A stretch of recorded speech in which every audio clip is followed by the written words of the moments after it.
Welcome to the Pedal Collaborative podcast. We're so glad you're here.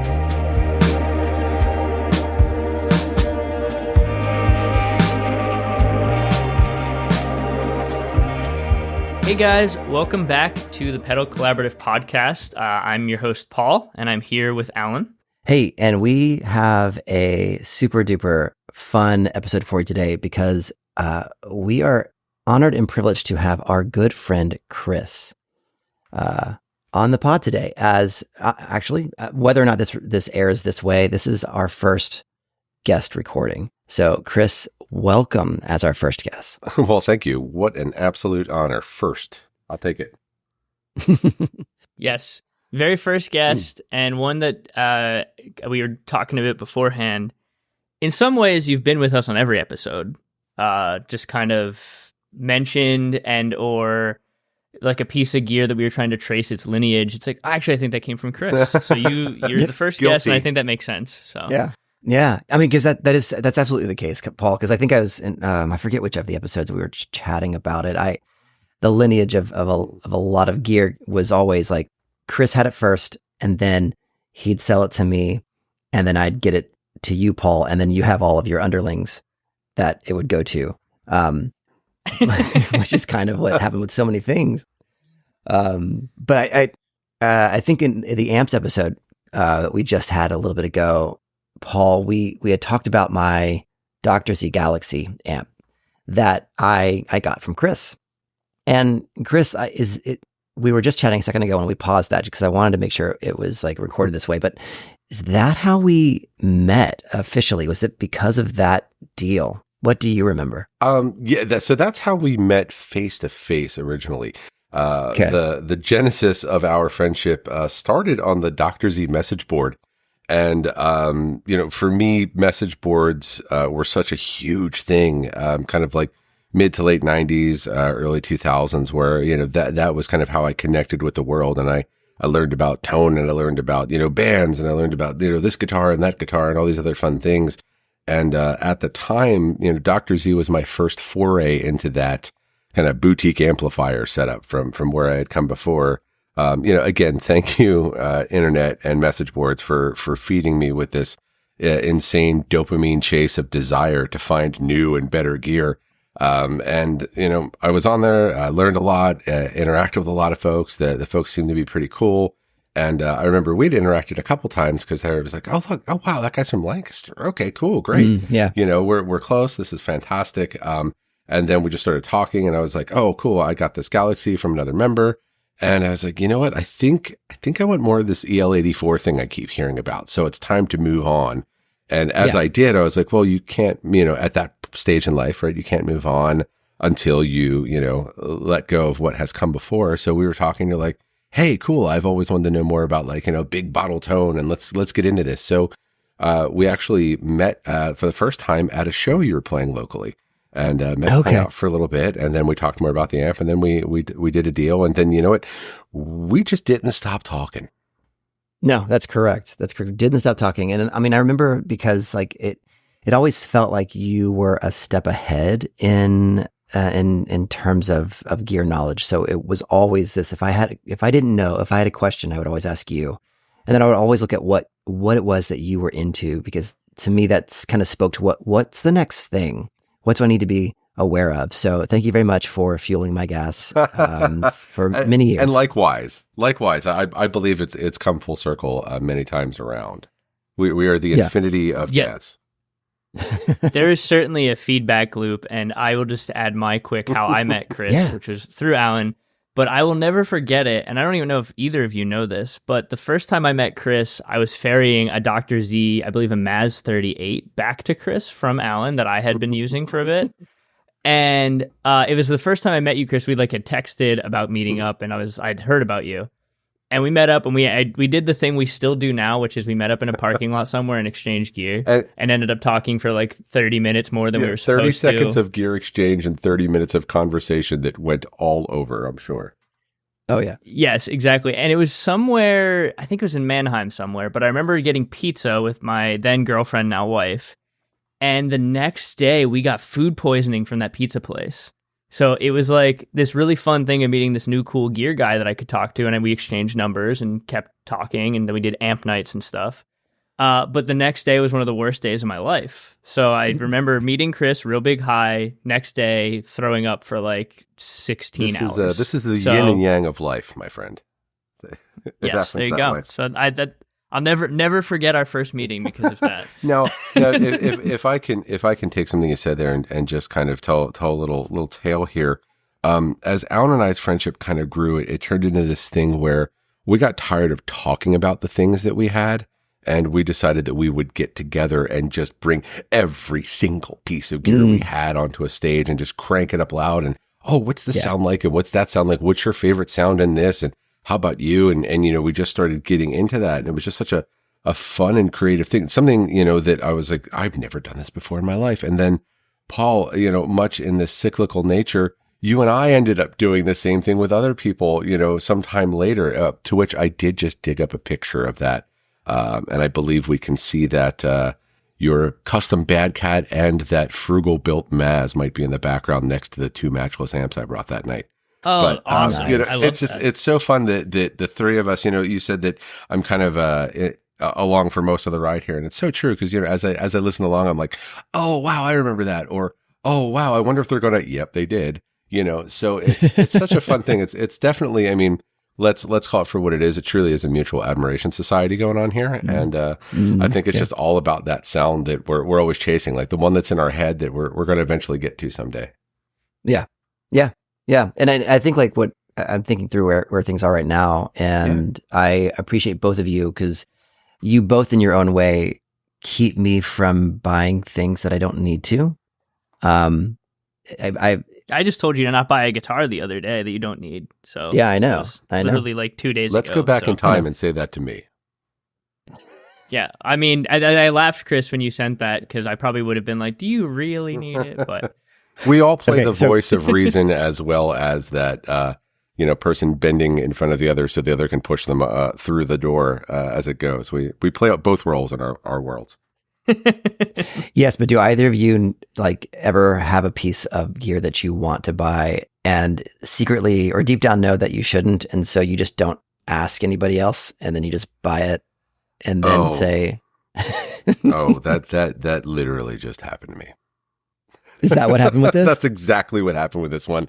It was that like, man, I've wanted this guitar for like 10 years. Oh my gosh, it popped up semi-close to where I'm going to be for a show. I should probably go and maybe, okay. And even as I'm buying it, I'm going, wow, I really shouldn't be handing this cash. Okay, 20, 30, 40, okay. And it's like, well, there's that part of us. It's always going to be that way though, but I like the fact that you called me straight out with just a simple, honest question. And I think we all do that, right? Because we have our bumpers, we have our friends that keep us kind of in line and kind of help us remember some of those things. But there are those times where the deep, dark dopamine fiend comes out and just says, I just need to do this. Let's go. Yeah. Yeah. Well, if anybody here's listening and they don't have a friend that they can preemptively run a purchase through and get like their feedback, go find one. It will save you a lot of money. I think I might have just found a new hobby, an extra hobby there. I might, the phone a friend for gear.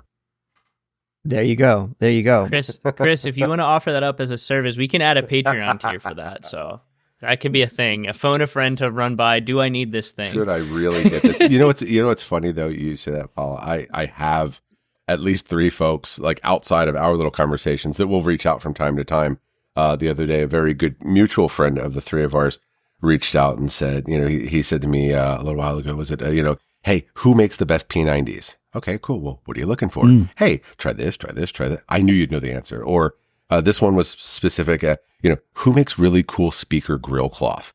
Because as we know, and, I'll tease a little bit there, as we know, most musicians definitely hear with their eyes, and I am very guilty of that. So he knew exactly who to ask for to find some cool vintagey old speaker cloth. And I was like, oh, here we go. Man, you always know the answers. Thank you. And, I'm afraid one of these days when I don't have the answer, I'm just going to make it up. Hey, that's okay. I definitely use you that way. And yeah, let's get into our main topic we wanted to talk about today. Because it is something I have always admired about all of your gear, your guitars, the pedals you have, the amps you choose, even the colorways you choose for pedals, and we'll get into customization as well.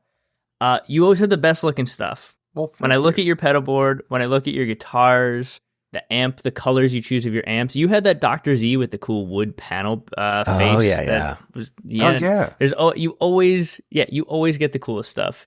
And so what we wanted to talk about today is a bit of a meme, and you did sort of tease it out there with the hearing with your eyes. But the part of buying gear and pedals in particular, where it's about the aesthetic. When Alan and I talked about this episode, I think in one of our planning sessions, because it's one we always joke about. There are certain builders where I could love the sound of a pedal, but thinking about it being in front of my feet while I'm playing horrifies me. Oh. That's kind of just how it is. And so we wanted to have you on to talk about that. That's what tone being in the aesthetic. That's what today's episode is going to be about for everyone. That definitely sounds like that should have the parentheses with my name right after that. That sounds perfect. Yeah. So you've done good on that one. Thank you. Yeah. So let's just get into it. I think the first I came across you and in this way was you were doing custom paint jobs on fuzz pedals. And so I guess talk a little bit about, for you, how you got into artwork, how you always seem to find the best custom. Just kind of start talking about it, because we could go so many directions with this, and I know we absolutely could. Let's see where the rabbit hole takes us today. I think just from an early age, I was kind of cursed with that whole thought in my head of that looks good or that looks bad. I have that. I don't know if it's OCD. I don't know what it is. I'm the guy that straightens the picture as he walks past it.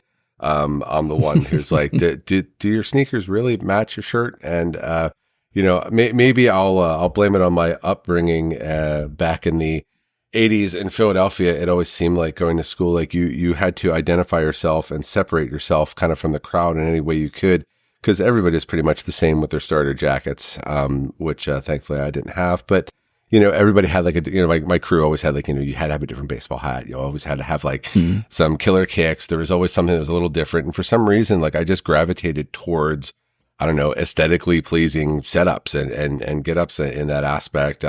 Not that I was like a fancy dresser by any means, but it was just something that struck me at an early age, that there's just a certain, I hate to keep hammering on that word aesthetic, but there really is. There's something that it looks good to me. And when I see it, I kind of chase after it, or I attempt to put it together in that aspect. And a lot of the times I've had kind of that instant validation of folks going, wow, that looks really good. And I'm like, well, I think so. I'm glad you do. That's really cool.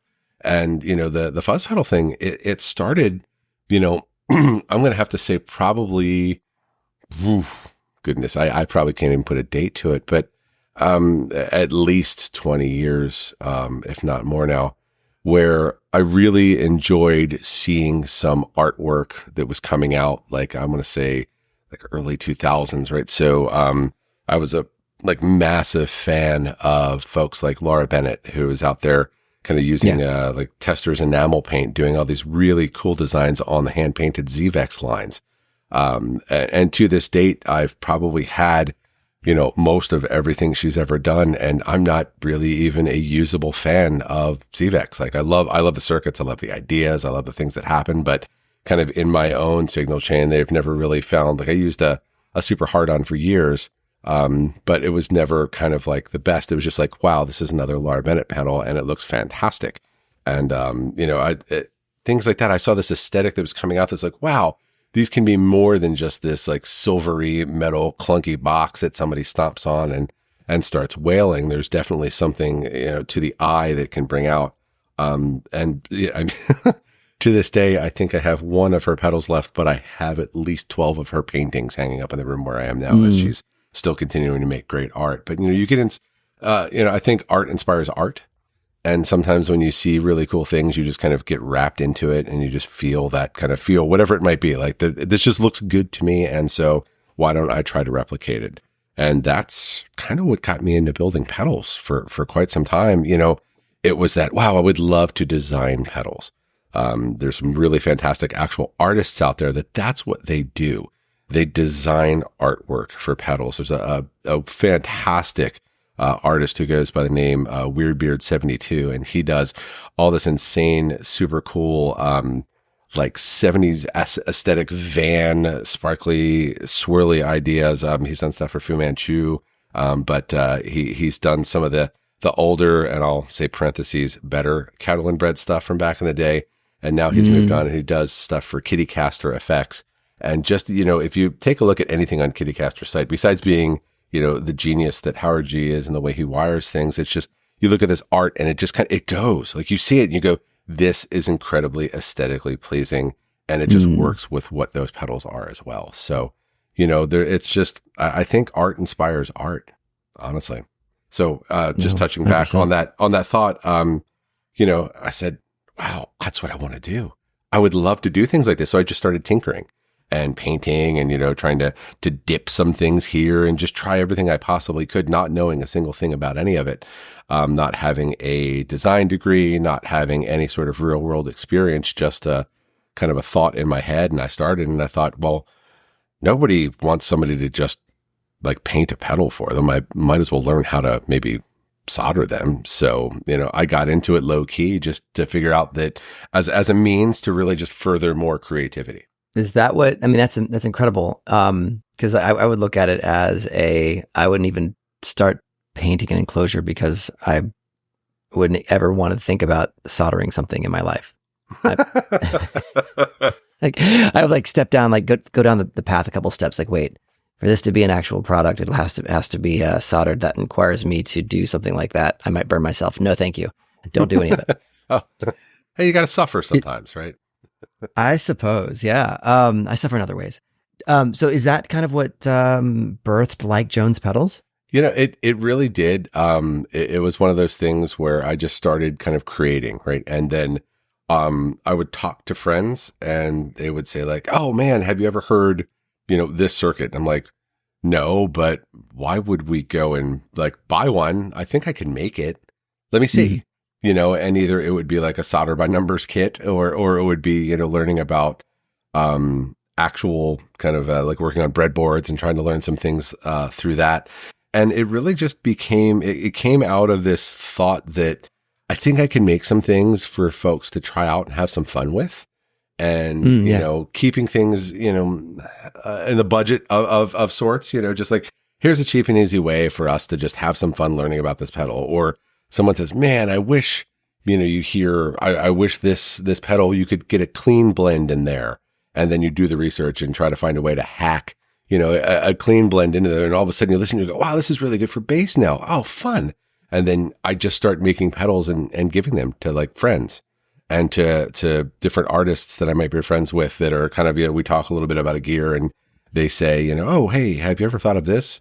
And either I say, no, let's try something, or I go, you're crazy, talk to someone else. But, I think that's what birthed that. And it quickly, it lent itself to, just again, creativity, finding it. My favorite overdrive of all time is the Crowther Hotcake. I just think it's being Alan, like you and me, we're both EL84 guys. I find that it's one of the most amazingly fun overdrives for an EL84 amp. It does well in other circuits, yes, but I find the marriage there is just super solid.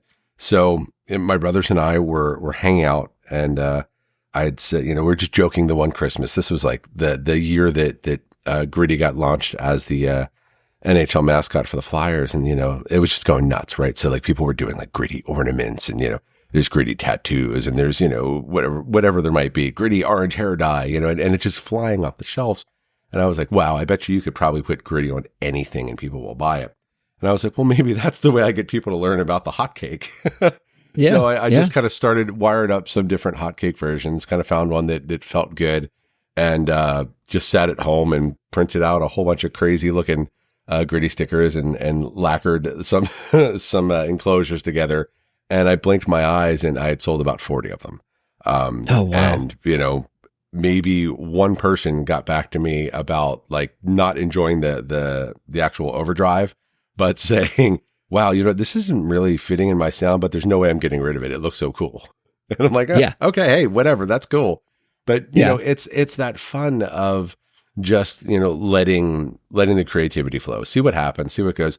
by no means am I like a solder jockey or a circuit wizard in any way, shape, or form. I've had great guidance through the years from some very, very talented people that really, do this as their day job and all that. For me, it's a fun hobby that just gets to put a little of excitement out there. Well, I think that's actually really encouraging because, social media as it is one of those things where people tend to put the best of themselves out there. Sure.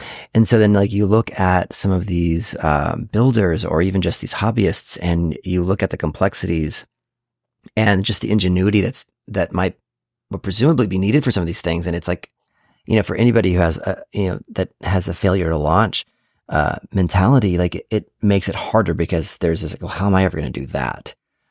Sure. But, yeah. Look at the competition that's out there already. Right.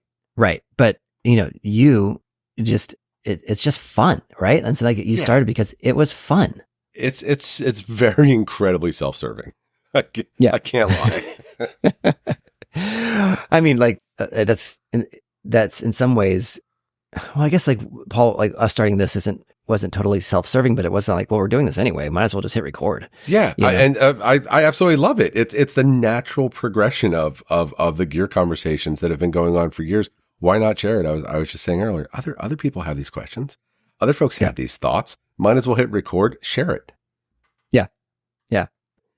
So for anybody real quick, I mean, we'll put like links and stuff to Like Jones Pedals there in the show notes, but if you are an Instagram fan or person, it's instagram.com/Like Jones Pedals. And I'm on there right now, kind of scrolling around because, one, knowing Kris for as many years as I have, like seeing a lot of the one-offs that he's done art-wise just make me chuckle just because I know Kris. And some of them are so fun. Some folks come with the ideas. And then some folks go, well, I've seen some of the goofy things you've done. Just surprise me. Okay, well, what do you like? Oh, okay, cool. Yeah. Let's have some fun. Yeah. Yeah, but they're still all you at the same time. Thanks. I have a fingerprint somewhere. Yes. Yes, there's definitely a style to the artwork that I've always appreciated. I will tease this out and not put you on the spot about delivery, Kris, but I do have a custom commission I'm requested of you. I know you do, that I'm very excited about, and I will share it when it is done. When it is done, and I'm letting you know here for all to hear that I could have knocked it out in a heartbeat and got it all together, but there's something I'm actually I've challenged myself with adding something to the circuit specifically for you. And it's still kind of in the testing process. I've definitely burnt a lot of things together because that's what you do, right? They say, what is it? Cooking is an art and baking is a science. And I think pedal making might be a little bit of both. So, nice. Nice. I'm super excited about that, Paul. We'll probably make, one for myself to put on the shelf when I'm done too. I can't wait it's fun. Hear what you're cooking. I can definitely say one of the since you mentioned the evil IG, if I can definitely drop a plug here, I will. One of the other areas, and this is a massive area for me, and I don't even know if you guys are even clued into this one yet, but one of the big massive things that I love, and this again, it sounds ridiculous for those that don't get it, I love guitar and guitar strap pairings.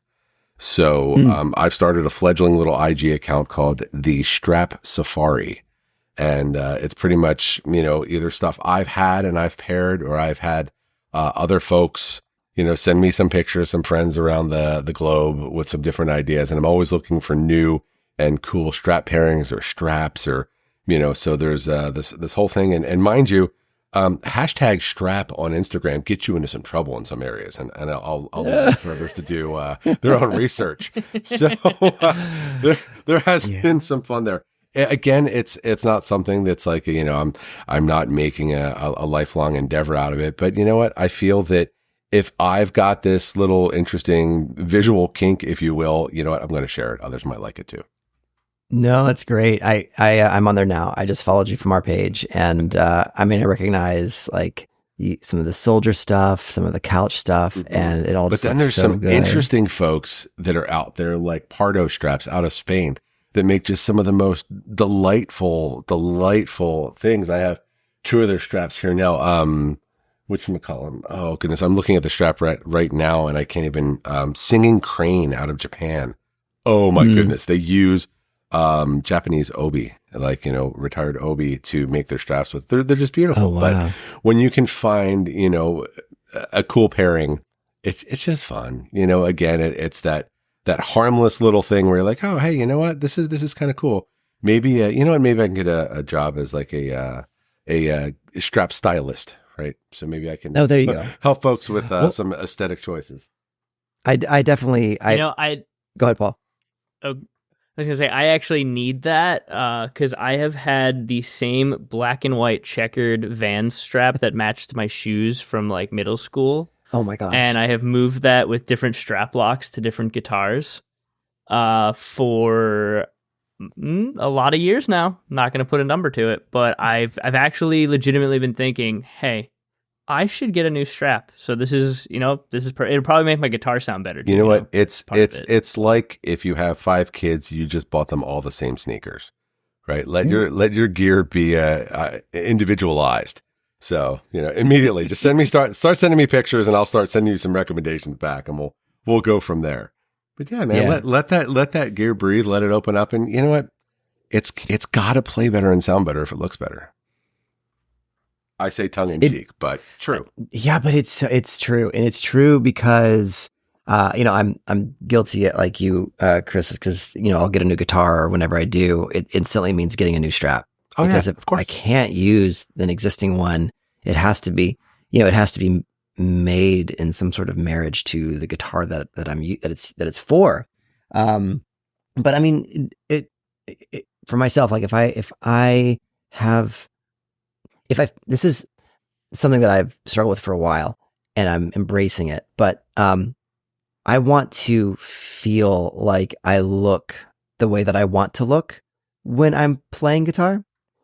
And so, like, I think we spoke back on one of the earlier episodes of like my very first guitar, very first electric was a Epiphone Black Paul Epiphone Black Les Paul Black Beauty. Thank you. Yes. Because I just wanted that gold on black, and I even got like a Levy's strap to go with it. It was black with gold dragons, and like it just made me feel so much cooler when I was playing.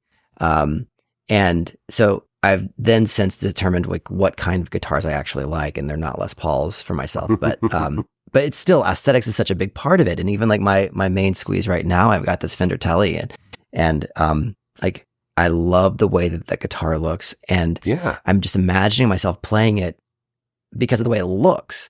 So I know it instantly makes me feel more comfortable and more enjoyable in like when I sit down to play. So it definitely makes me play better. Oh, sure, of course. And there's 3 things immediately come to mind on that. Number one, we are also of a generation that watched a lot of like MTV growing up, right? So there's a lot of bands out there and a lot of image, and a lot of that was kind of like pressed into the back of our head somewhere that I think that is finally coming out, where it's like that idea of like, I want to see myself in this position that I emulated when I was younger, or that I idolized when I was younger. And like, because of that, we've got these kind of built-in little echoes that kind of ring out every once in a while. It's like, yeah, man, I definitely, you want to look cool, be cool. Number 2, marketing works, right? So we see these folks that are bringing out some things that you're like, it might be a throwback to something that we've seen before. It might be something that we've, genuinely found attractive through the years. And you're like, yep, all right, cool, hook, got me.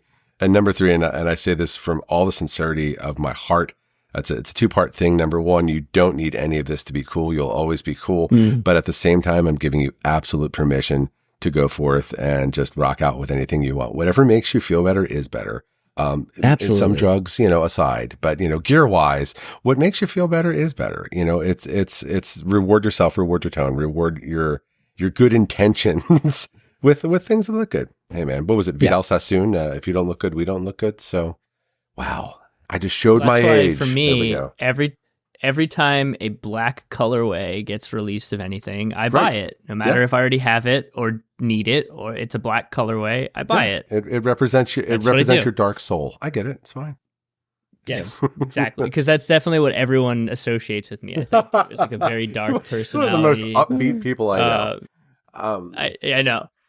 What's hilarious, Paul, is like my wardrobe is like 90% black. Everything is black. And but I have, I don't have a single black pedal. Everything I'm using is. I get them all, and you don't want to have the same one as me, as we talked about earlier on an earlier episode too. So, well, I do, and I don't, but I do. Like, like I want to be myself. I want to be who I am, but then ultimately, it's like, well, wait, I think I want what Paul has. Yeah, but see, that's that. And that's right there. You've identified the core of what these relationships are all about, right? It's sounding good, looking good, but the feel good of sharing that with others as well. It's fantastic. I mean, yeah, why not? Y'all have influenced me in so many ways that I would probably blow your mind if I ever tried to list it out for you. But it's good. Mutual Admiration Society. No, I totally love that mutual admiration idea too, because it's definitely what's happening. It's funny too. I was thinking, Kris, when you said the art inspires art, I feel like that for me, and I'm gonna follow this up with a question, but I do often find that for me, like looking at the aesthetics of pedals in particular, which is our hyperfixation of this channel, when a pedal, so first off, if something sounds good, I'm gonna get it. That's like part of it. I'm gonna do that. Like I'll use the example that I've now had 3 different colorways of, which is the Chase Bliss Mood. I first got the Mood, the original orange Mark 1, just because I heard somebody playing it. Alan and I had talked about it. I got it, then Alan got one afterwards, so we inspired each other there. And then the Mood Mark 2 came out, and I got the purple one. And I was like, wow, this is cool. But then they started doing custom colorways. And or like limited ones. Limited ones. And for me, there's 2 things that get activated in my brain there. One, if a custom colorway is done in a way that makes me think of something from my childhood, so you made that MTV reference, or if it's black, that's like, side note, we don't have to belabor that point. But also some of the artists nowadays doing guitar pedal artwork, I look at them and I'm like, that's something I want to look down at when I'm creating ideas, because it visually is tingling something in my brain that's going to then feed back into my playing.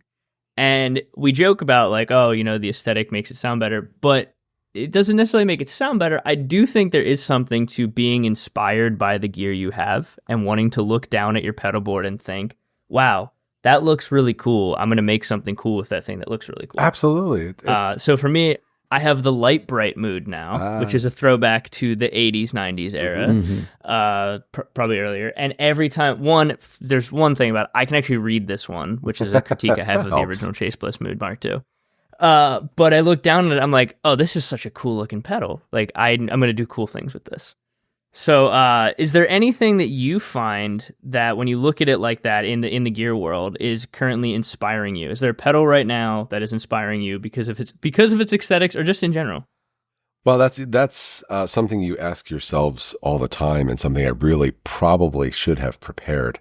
This is going to sound as an absolute shock. There really isn't. I've been very fortunate to get my hands on a lot of different things through the years. And as you guys have mentioned before, there's a lot of stuff that's kind of, derivative here and there. There's a lot of stuff that's super interesting.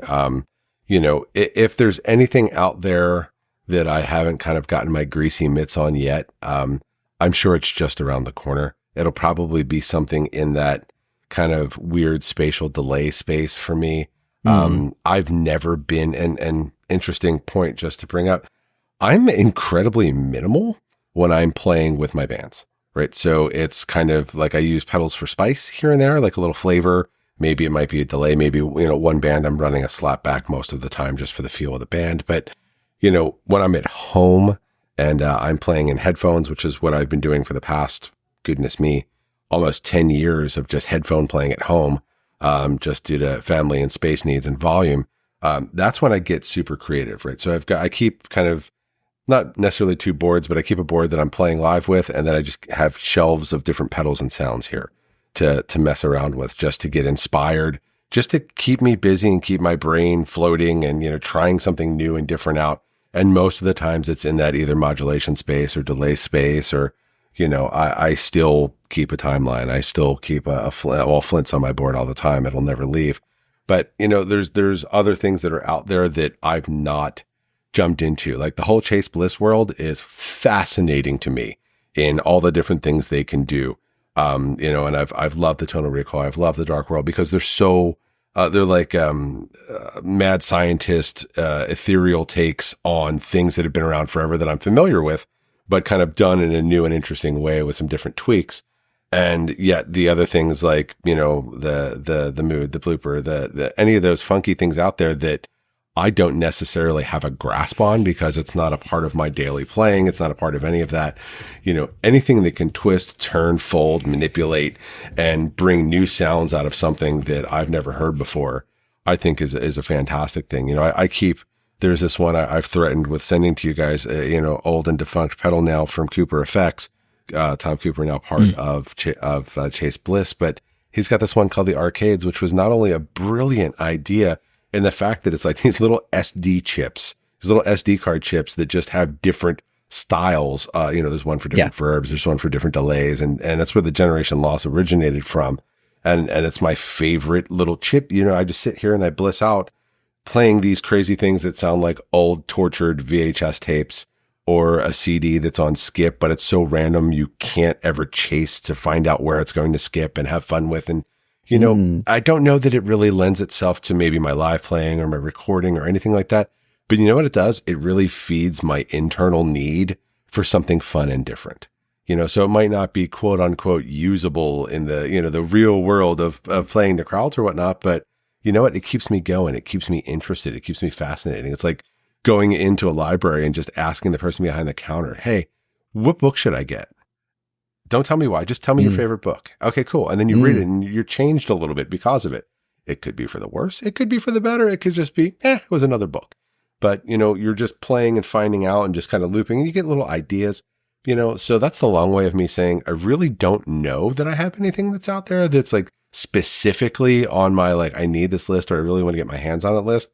But, I'm always open to try everything, whether or not it specifically fits a niche or a need that I might have.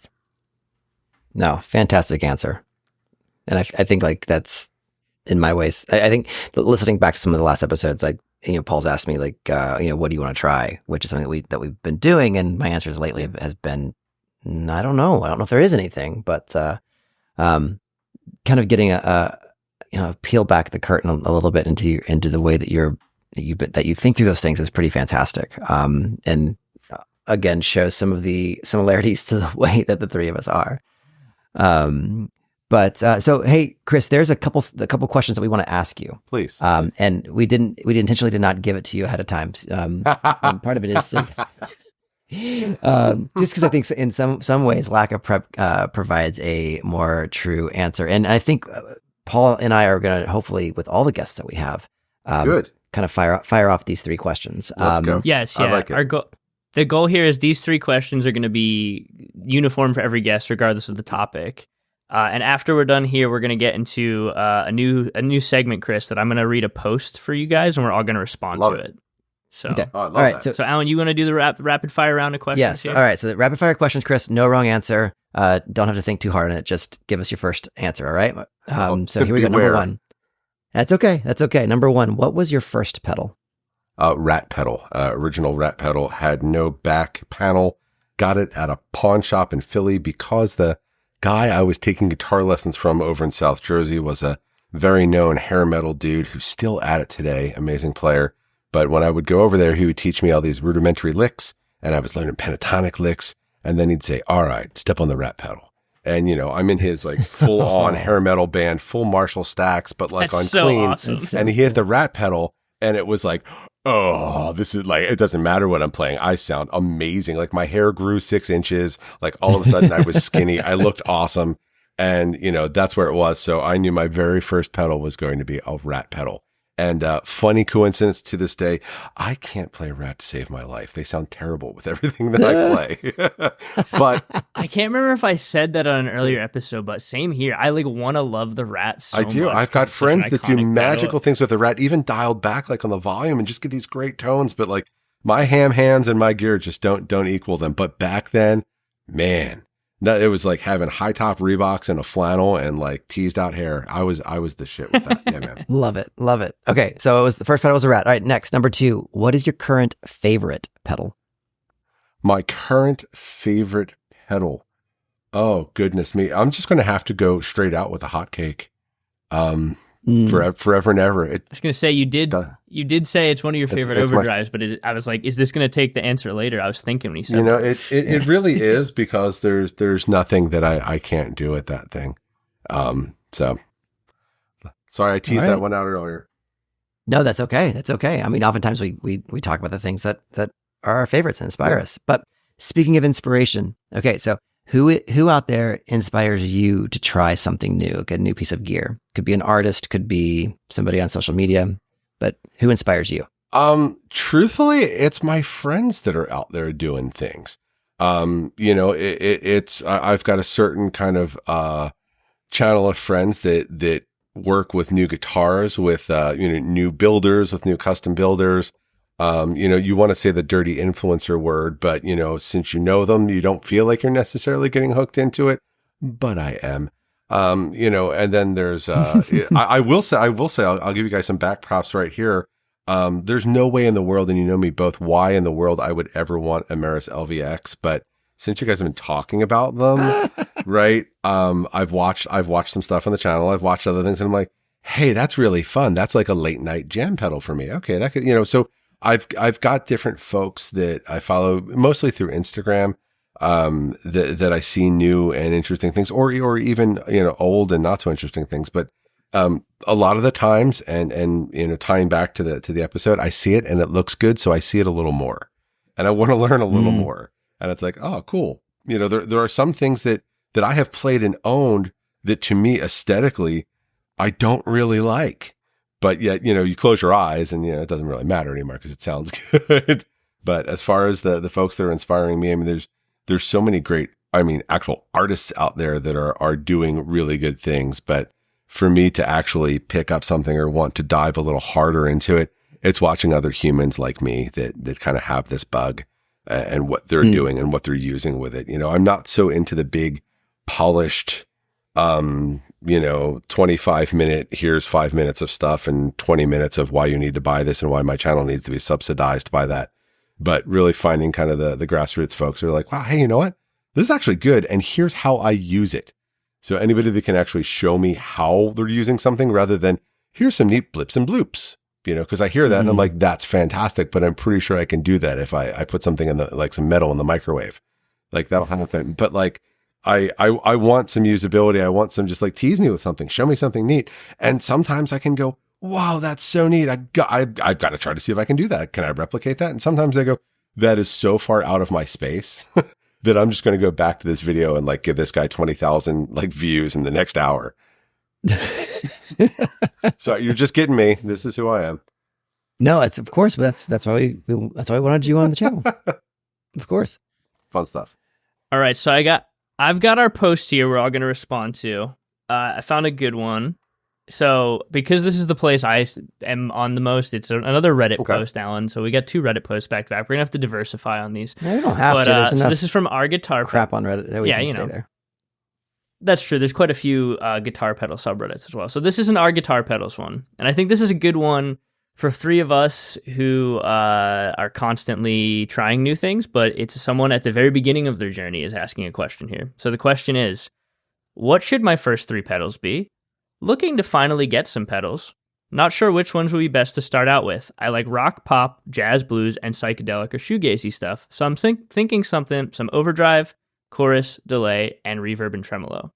No idea what I'm talking about. Any advice would be great, please. Thanks. So, we'll let Kris as the guest. What should your first 3 pedals be? Man, for somebody just getting into it. So, I mean, they they hit the line perfectly, right? These are the things I'm into. These sounds can kind of bring me to that area. Without having a secondary follow-up question to go with on that, I'll go with my gut. And might be a little weird, but I'm going to tell him that he should probably just pick up an HXFX and start twiddling and get into HX Edit, learn a couple things, find a couple patches, maybe a couple presets, just because that's going to keep you busy for a while, but you're learning into those things. And with that, I'm a big proponent of like HX Edit, how you can just kind of like move pedals around. So like, wow, well, I mean, everybody says put the flanger here, put the flanger before the distortion, see what happens. put it after, see what happens. And just kind of like your shoegazy thing is all about those layers, which you can kind of get into that area. So kind of buy once, cry once, pick up something like that. And if you find the sound that you really dig within there and you want to just back off and then just go find individual pedals that do it, enjoy it. That is kind of like a exact reverse of what I have done in my life. But that's since that's kind of where I ended up in a sense, like I really, really like that idea as just a solid, like, hey, just go try it, man. Why not? I gotta say, like, I do wish, I know a recent episode I mentioned having a Line 6 floor pod was one of my first journeys. And if the technology in Edit or Native or the HX effects existed back when I was like trying to figure out what the heck all the different pedals were, I would have loved to just be able to like emulate any sort of flanger or chorus. But the technology was not there. Yeah, because I do think it's a cool jumping off point if you're, starting the journey now to be able to try a bunch of stuff. And then from there, you can say, you know what, I really like this. I'd like to get the individual stomp box of it because X, Y, or Z. Sure. That's a good answer. That definitely saves you from going into like Guitar Center or your local music spot and bringing in a 6-pack to give to the people working there while you work your way through their entire pedal collection to find out what you might like. True. So that's true. All right, Alan, how about you? Kris had a very good answer. What would you say? Okay, so I may be leaning into some of the more specific music genres that were mentioned here, but what comes to my mind is, the first thing that comes to my mind is a tuner. And we can argue whether that is a pedal choice or not. But if you're new in the world of pedals and playing, I strongly encourage you to invest in a quality tuner because nothing ruins your sound like out of tune strings. Oh my goodness! Can I change my answer? Well, there's a tuner in the HX effect. Yeah, there's a tuner in the effect. That's pretty brilliant, man. That is some sage advice right there. Well, thank you. And that's why I have like 18 tuners because there's a tuner in my LVX and in my Mercury X and in my Stomp, and then I have other ones. Okay, so then the other two that I want to mention one that I absolutely love and have tried, and one that I really want to try, but know that it would work in this. So the second pedal I would recommend would be the Walrus Mako M1. And it is like a multi-effects modulation pedal, so you can get your trem and your chorus and like rotary and some other things. And it does them really well. And I first got it, I fell in love with it so much that I ended up picking up the Walrus Juliana, which is their dedicated chorus. And then I ended up picking up the Walrus Monumental, which is the dedicated tremolo. But I have no hesitation suggesting someone get the M1. And then lastly, one that I think would cover your drive and your verb in this space but I haven't tried, and I can admit that I haven't tried this, but I desperately want to. It is the Old Blood Noise Screen Violence. That's a pretty good, based on the genres there. Good point. You can cover just about everything with 3 specific pedals. So I was going to also mention, I feel like you'll both appreciate this, until having the LVX on my board, I actually did not have a tuner on my board, but I think that a snark on your guitar headstock and a volume pedal get you the same result. So yeah. Just gonna put that out there. That counts. That's usually what I do. Is there's a snark on my guitar and I turn my volume pedal down. So see, if it works, it works. Snarks, not so visually appealing for me, but hey. If Trey Anastasio is out there rocking to millions of people with a snark on the end of his guitar, so what do I know? Yeah, I feel like it's okay for me then. So my answer to this, so I at first thought of it as like types of pedals, but since you guys have gotten a little more specific, I'm going to try to get more specific. Because in my mind, looking at this, I would probably start with a drive, a delay, and a reverb that had some good modulation on it. Okay. And I'm assuming, Kris, this was your follow-up question since you said without one. I would want to ask the person their budget before I answered truthfully. Yeah, absolutely. Yeah, but if I was assuming, hey, they're just getting into it, they might be a teenager, they probably don't have the unlimited funds that I would want them to have, so I could tell them to buy all the pedals in the world. I would probably recommend getting some sort of drive that gives you 2 gain stages. something that has a boost or a secondary in it. A cool one I recently tried that does this, the Keeley D&M drive. Oh, that's a great one. Yeah. Good one to just kind of explore different sounds with. Oh, and there's a blackout version of that recommend, too, Paul. I am aware of that. So the Keeley D&M, I would recommend just getting one of the Boss delay pedals, just because if you're just getting into it, they can do so many things. The DD8 nowadays also has some reverb built into it and modulation, and it can do a bunch of different things. It's a tap tempo. And I think if you're just getting into stomp boxes, the Boss delay is like the easiest way to understand what that effects does with the knobs it has. Yeah. And there's something and about it just it. does. I mean, there's something about starting off with a Boss. Like that's, it's just, yeah. I can't remember if it was on the podcast or one of Alan's and my numerous conversations throughout the week, but I was mentioning how for me, like first getting into pedals, the blue and white knobs, or the blue and black on white look, since this is an episode about aesthetics, of the Boss delay pedals always really like just looked cool to me. Like when I saw people that had pedals when I was starting to get into, I'd see bands play live and I'm like, oh cool, they have the black and the blue and white pedal too, which I now learned is just the Boss DD series all look that way. And it was one of those things whenever I saw a band play when I was starting to get into it, I was always like, oh cool, I can see that they have the Boss delay pedal. And that's just cool to have when you're getting started, you know? Yeah, absolutely. And then my last one, just because if we're sticking with this, I would probably get, like looking at the genres here, I would get one of the EHX reverbs to get into it. Okay. If you're on a budget, a Holy Grail will get you a long way. If you are looking for something more in that psychedelic shoegazy, though, I cannot recommend enough the EHX Cathedral as a starting point for getting into weird reverbs. That's solid for weird reverbs. Yeah. Yeah, very cool pedal that gets you a lot of bang for the buck. And it has a reverse reverb in it, which you're not getting in a lot of other things at that price point. Wow. Which is very cool for psychedelic and shoegaze music. So that's my list there. Solid. So we've gone through the questions. We've gone through a beautiful meandering conversation like we always do, which I love. And yet I feel like we just started, though. I know. It's like all of our conversations. Legitimately, yeah. Every time Kris and I see each other, it's just this thing where I feel like we start like 72 threads of conversation and never get to the end of them. And it's like so true. Wide ranging too, between like sports and music and like health concerns there's and so many things that I'm not going to talk about here on the podcast. Other podcasts for that. Yeah, another one for that. But Kris, anything that you want to plug, anything you want, or this is what I'm just going to throw out. Anything you think people who listen to our channel should be listening to in music right now? Oh man, that's a crazy one. Well, you know what? Why don't I just go to my quick phone here and take a look and see what should people listening to? You know, if you want to look at my crazy pedal collections through the years of all the different things that are so scattered, I think my music is the same exact way.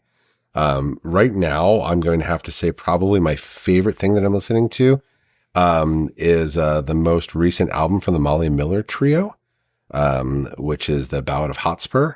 I kind of liked the one previous to that, St. George, a little better from 2021, but she's not only a brilliant musician, but she's also I believe a professor out at college in California. She's jazz, and she rocks a 335 and plays with Jason Mraz, and she does some really cool things. But you know, that's something that's been burning in my ears for a while.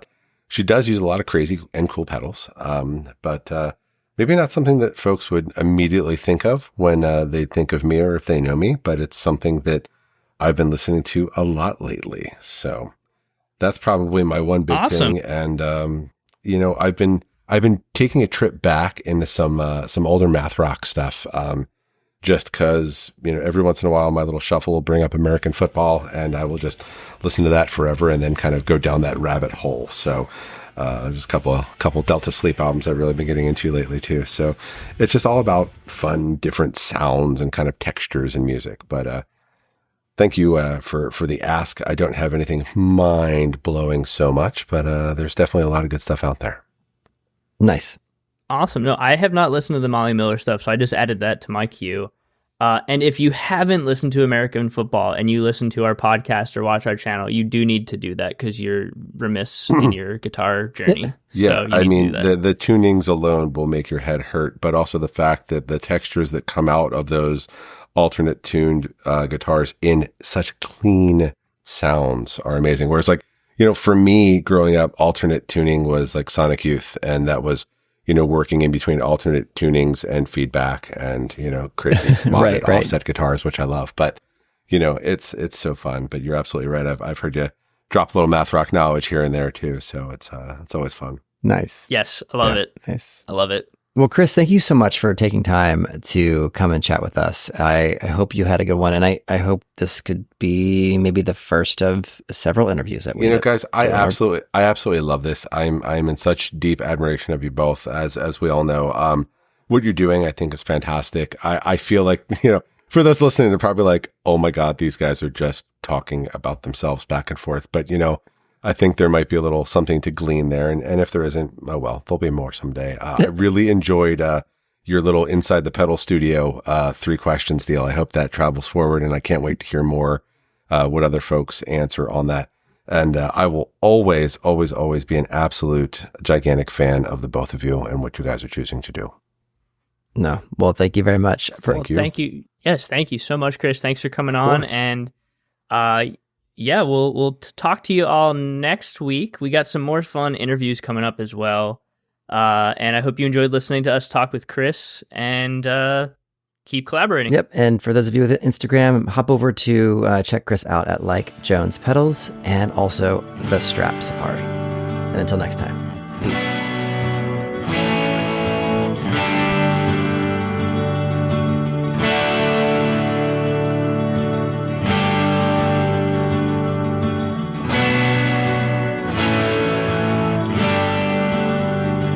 This town is big enough for us to